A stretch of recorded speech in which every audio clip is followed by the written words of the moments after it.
Welcome to At Home with Gizzelle. I'm Gizzelle. Big news in the technology world this week is that the CEO and co-founder of Nutanix is leaving the company, suddenly announcing retirement. Employees of the company are saddened as he is a true servant leader. Partners in the community are in shock, and the board of directors is on the hunt for a new leader.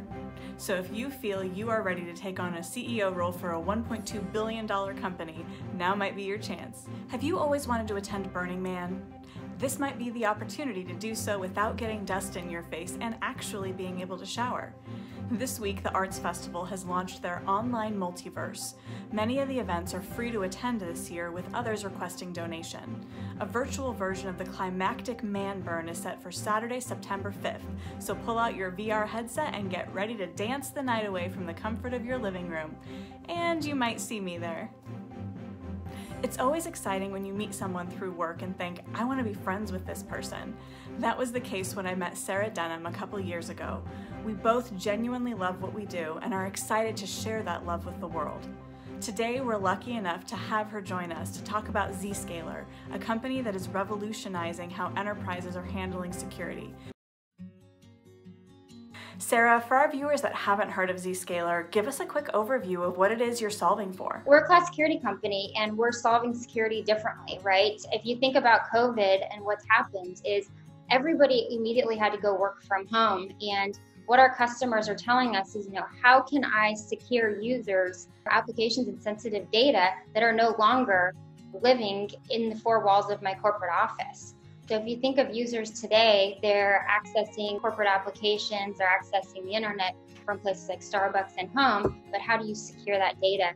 And we're able to, with Zscaler, we're able to secure those applications and that sensitive data going direct out to the cloud and being accessed away from corporate offices ultimately. And that makes a lot of sense, because I know not just with COVID, but prior, I worked from home, a coffee shop, an airport, in my car, and was accessing corporate resources from a ton of different networks.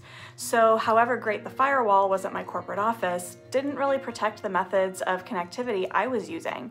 Layering the solution you have with more traditional methods can completely level up the security posture of a company. Are companies buying into your strategy? Are they seeing that Zscaler is the way of the future? Yeah, absolutely. We've seen a huge increase. I think when I started at Zscaler, our stock was around $49, and that was in March. And now we're trading at $140. So it's been significant. And you really have to think about, just for your example, user experience, right? When you're accessing applications, you want them to be able to go direct out to the cloud, especially as you see those on-prem applications being migrated to platforms like AWS. And user experience is extremely impacted when you're having to backhaul all of that data back to the corporate office if you don't have a solution like Zscaler. During the first training I ever attended on Zscaler, the book Secure Cloud Transformation was mentioned as a great read for CIOs. So of course I had to go buy the book, and I remember reading it, and after the first chapter, closed the book and was like, this is everything. It perfectly summarized everything that organizations need to care about right now in their digital transformation. So for people out there, be sure to put it on your list. But is that book still something that Zscaler recommends to organizations considering their solution? Absolutely. We send it to almost every, it's not just CIOs, but just CXOs, any type of leaders that are looking to do a secure transformation. That is absolutely critical for them to look at, and we send it to them almost in every communication. While we're on the topic of books, I recently heard of one called Tubes that talked about the history of the internet and talks a lot about Equinix. One of your positions prior to Zscaler was at Gartner, and Equinix was a customer of yours. So when I was in the process of considering my position at Equinix, I reached out to you for some insight on the company, culture, and how they operated before accepting the offer, which was so valuable in my decision. Yeah, absolutely. And Equinix is important to Zscaler as well. We have over 150 data centers worldwide that our multi-tiered architecture is built off of, and I know a lot of those reside within Equinix. So it's a critical part of who we are as well. One of the things that has been catching my eye while we're having our conversation is the item hanging on top of the horse picture in the background. What is it and what's the significance? Yeah, so that's part of my horse's tail. We retired him last year actually, and from showing, and he got his tail cut, and that was the piece of his tail that got cut for his retirement party. Yes, it was an emotional moment, but now he's happy. I mean, he's happier than he was probably before. So That's super cool. Now that you aren't showing horses, what are you doing for fun or to keep entertained? I would like to still be showing horses. I still have a show horse, but with COVID, it's been a bit challenging.